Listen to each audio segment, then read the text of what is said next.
At my son's high school graduation, my parents announced they were taking over his college fund for my nephew instead. My husband laughed and said, "That's funny because we moved it last month." My parents started screaming when they realized. At my son's high school graduation, my parents announced they were taking over his college fund for my nephew instead. My husband laughed and said, "That's funny because we moved it last month." My parents started screaming when they realized. I still remember the moment everything shattered. We were at my son's high school graduation dinner, sitting at a nice steakhouse we had saved up for because despite everything, I still wanted my parents to be there for this milestone. My son, Ethan, had worked so hard, pushing through AP classes, extracurriculars, and part-time work, and he'd been accepted into his dream college. This dinner was supposed to be a celebration. But my parents, they had other plans. Right after the waiter set down our drinks, my mom picked up her glass, smiled, and tapped it with a fork. She stood up, clearing her throat, and with a big, self-satisfied grin, she said, "Well, we have an announcement. We've decided that Ethan's college fund will be going to his cousin, Jason, instead. He needs it more." Silence. I froze. My husband, Mark, tightened his grip on his fork. Ethan's face went pale. My younger daughter, sitting beside him, looked between us, confused. My dad nodded along as if this was some perfectly reasonable decision, adding, "It's what's best for the family. Jason's had a rough time and this will really help him get his life on track." Jason. My nephew. My brother's son. The kid my parents had always favored over my children. The kid they had bailed out of trouble over and over again. I could feel the heat rising in my face.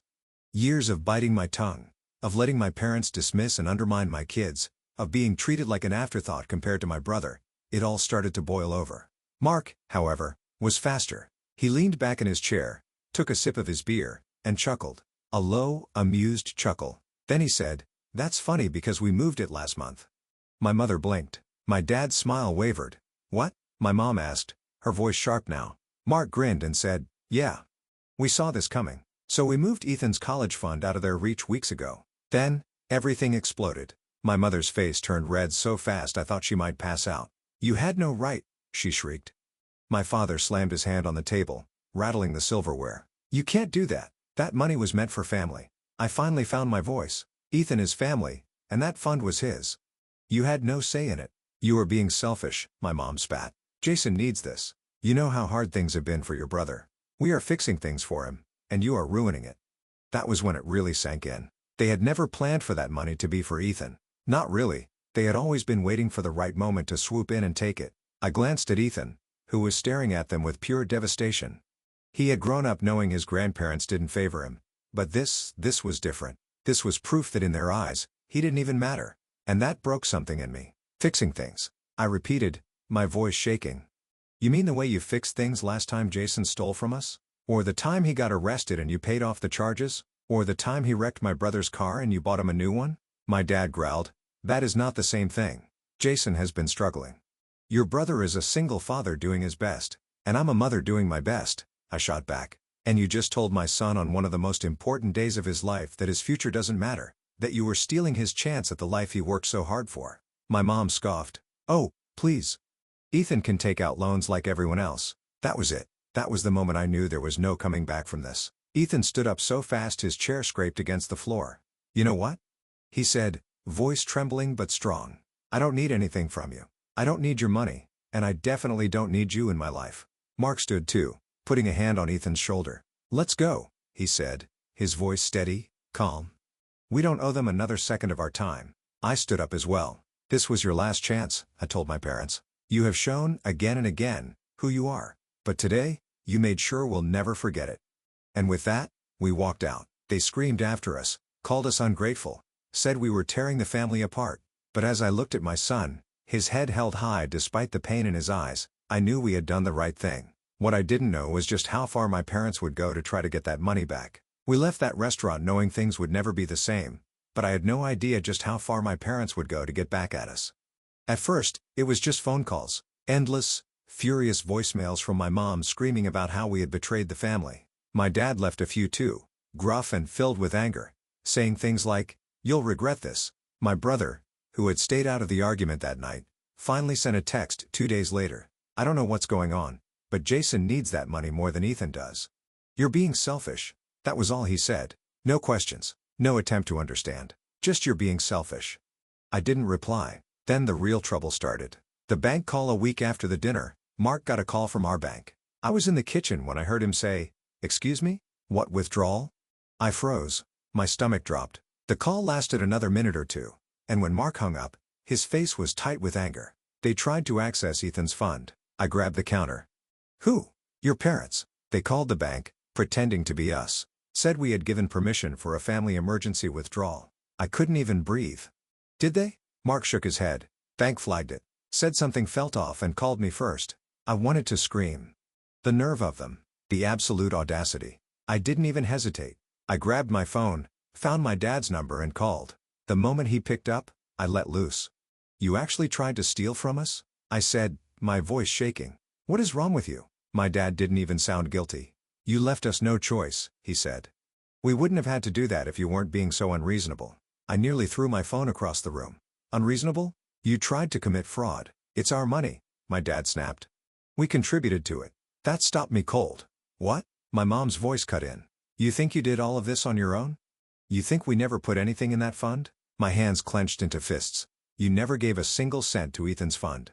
"You're remembering wrong," my dad said smoothly. "And if we were to bring this to court, I guarantee they'd agree that we have a right to it." My blood ran cold. Mark must have seen my face because he stepped closer. "They wouldn't," he said. "They don't have a leg to stand on." But I wasn't so sure. Because my parents? They were liars. Bold, manipulative liars. And if they were willing to go this far, what else were they planning? The legal threat 3 days later, we got our answer. I was pulling into our driveway when I saw a thick envelope sitting on our doorstep. I picked it up, and the second I saw the return address, I felt sick. It was from a lawyer. I ran inside, my hands shaking as I tore it open. Mark was in the living room. "What's that?" I scanned the first page, and then the second. And by the third, my hands were shaking too hard to hold the paper steady. "They're suing us," I whispered. Mark's head snapped up. "What?" "They're claiming they co-funded Ethan's college savings and that we illegally transferred the money without their consent." My voice grew shrill. "They're saying they own part of the fund." Mark stood up so fast his chair scraped against the floor. He grabbed the papers from me, eyes narrowing as he read through them. "This is complete bullshit," he muttered. But I wasn't so sure. Because my parents were good at one thing: lying, twisting reality until they made themselves the victims. And what scared me most was that in a legal battle, they might actually win. The proof they had. Over the next few days, we scrambled to gather every piece of documentation we had: bank statements, transfer records, every single deposit we had ever made into that account. And then my parents dropped their bombshell. At the next lawyer meeting, they produced a receipt from over a decade ago. A single deposit of $2,000 into the fund from when Ethan was a baby. They sat there, smug as anything, as their lawyer argued that because they had contributed anything to the fund, they had a right to contest where the money went. $2, $0? I repeated, nearly laughing. "You think that gives you control over the entire fund?" My mom smiled sweetly. "It was a contribution. And without it, you wouldn't have had the foundation to save as much as you did." I saw red. Mark, thankfully, was calmer. "So let me get this straight," he said. "You think that just because you gave a one-time gift over a decade ago that you now get to decide who it goes to?" My dad nodded. "Exactly." I could have screamed. The first loss. It took weeks, but the court eventually ruled that while my parents had no control over the fund, their $2,000 had to be returned to them with interest. It was a small win. At least they couldn't touch the fund, but it still felt like a loss. Because the message was clear: my parents were willing to go to any length to punish us for saying no, and they weren't done yet. The next attack. Not even 2 weeks after the court ruling, Mark walked into the house, his face pale. "They reported us," he said. I blinked. "What?" "To the IRS. They're claiming we committed tax fraud." I stopped breathing. "They told the IRS that we had been hiding money and misreporting funds for years." I clutched the edge of the counter. "This is insane." Mark nodded grimly. "Yeah, and now we're under investigation." The breaking point at that moment, I knew. This wasn't just about the money. This was war. My parents were out to destroy us. And if they wanted to fight, they were about to get one. I thought the lawsuit was the worst of it. I thought losing a chunk of money to my greedy, self-righteous parents was as bad as it could get. I was wrong. Because when the IRS showed up at our doorstep, that's when I realized my parents weren't just trying to take money. They were trying to ruin us. The IRS investigation, it started with a letter. A cold, formal notice stating that our finances were under review due to a report of suspected tax discrepancies. Mark was the first to read it. He exhaled sharply and handed it to me without a word. I scanned it, my hands trembling. "This can't be real," I whispered. "Oh, it's real," Mark muttered. Then came the phone call. A polite but firm IRS agent explaining that an anonymous tip had flagged us for hidden assets and fraudulent fund transfers. We knew who was behind it. But proving it? That was another story. For the next few weeks, we were drowning in paperwork, pulling up years of tax records, bank statements, and anything else that might clear our name. We were lucky our finances were clean, but that didn't mean the investigation would be easy. The worst part? It affected Ethan's financial aid. His college flagged his account due to the IRS review, putting a temporary hold on his scholarship disbursements. My parents didn't just try to take his college fund. They tried to take his future. That was my breaking point. If they wanted war, I was about to bring them hell. The first strike I started digging, I knew my parents had secrets. I grew up watching them bend the truth, twist stories, and manipulate people to get their way. And if they wanted to play dirty, so could I. It didn't take long to find something interesting. See, my parents always acted like they were so responsible, like they were the financial backbone of the family. But what they didn't know was that years ago, Mark had helped them set up a small rental property investment. He had handled the paperwork, the tax filings, everything. And guess what? They had been underreporting their rental income for years. They thought they were invincible, but they had been sloppy. I made a call. The retaliation, I didn't report them directly, at least not yet. First, I let them know what I had found.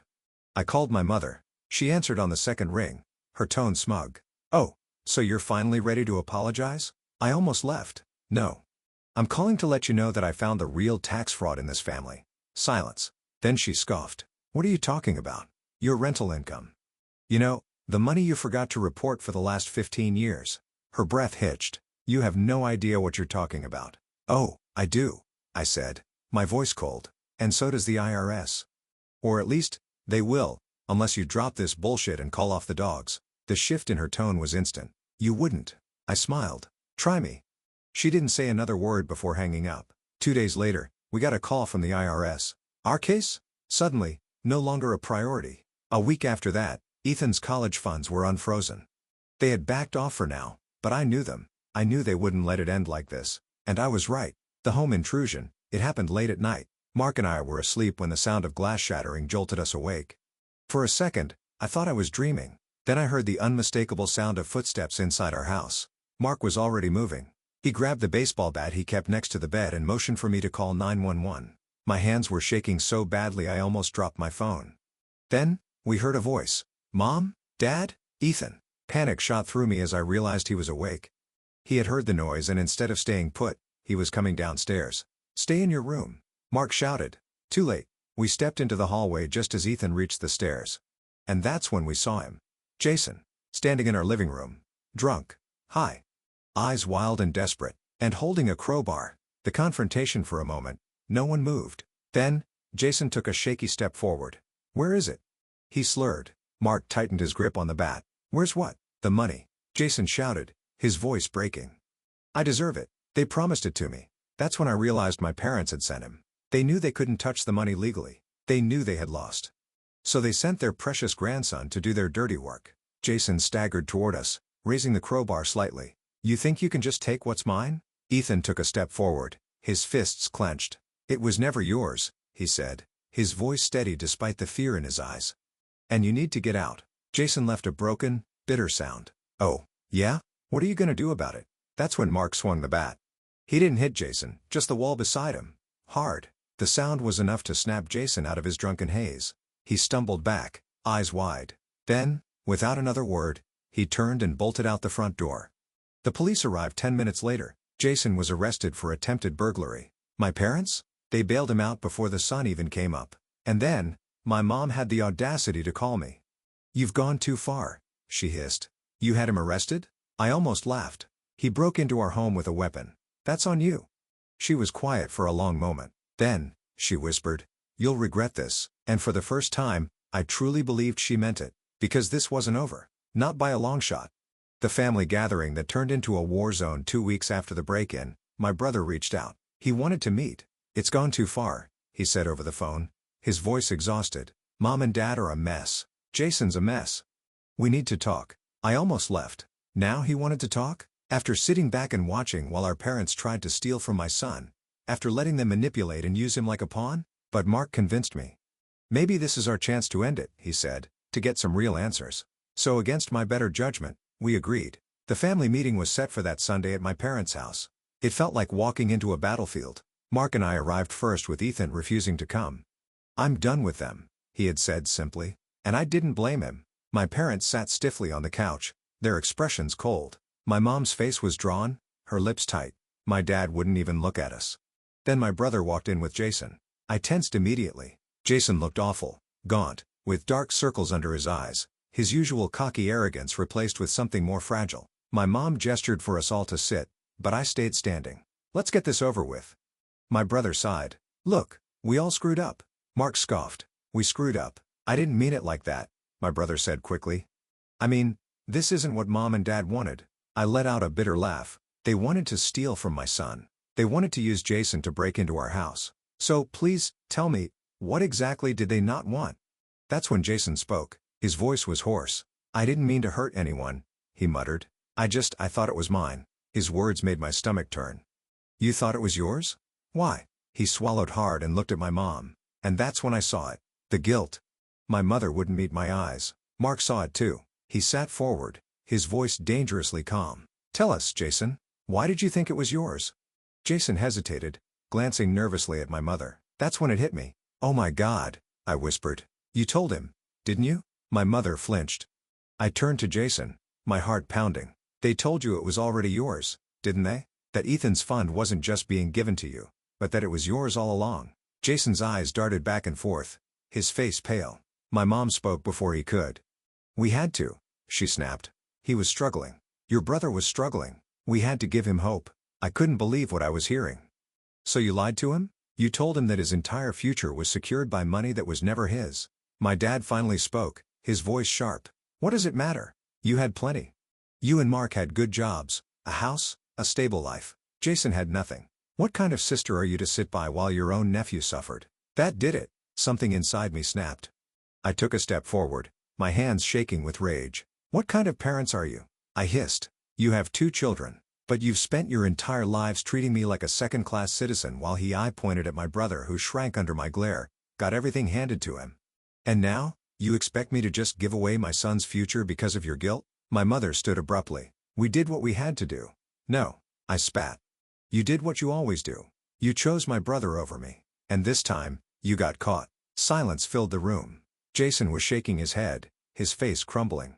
You lied to me?" he whispered, looking at my mom like he was seeing her for the first time. "Jason," she started, reaching for him, but he backed away. No, you promised me," he whispered. His breathing became erratic. "You swore I wouldn't have to worry about college, that I was set." He looked at my dad. "And you knew?" My dad's silence was answer enough. Jason let out a shaky laugh. Then he turned to me. His voice broke. "I'm sorry." And for the first time in my life, I saw it.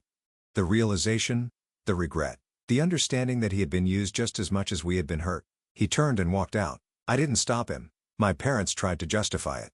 They ranted. They raved. They said I was overreacting, that I was tearing the family apart. I simply said, "We're done." And this time, I meant it. My brother tried, once, to reach out after that day. He apologized, admitted he had let things go too far, that he had believed our parents too much, but I wasn't ready to forgive. Jason, surprisingly, stayed out of trouble after that. He got a job, took classes at a community college. Whether it was guilt, shame, or a true wake-up call, I'll never know. But I hoped, for his sake, he had finally learned. As for Ethan, he went to college. His college. The one he had earned. My parents never saw a dime of that money. And they never saw us again either. I won't lie and say it didn't hurt. Cutting off your own parents, even ones who never truly loved you the way they should have, is like grieving the dead. But you know what?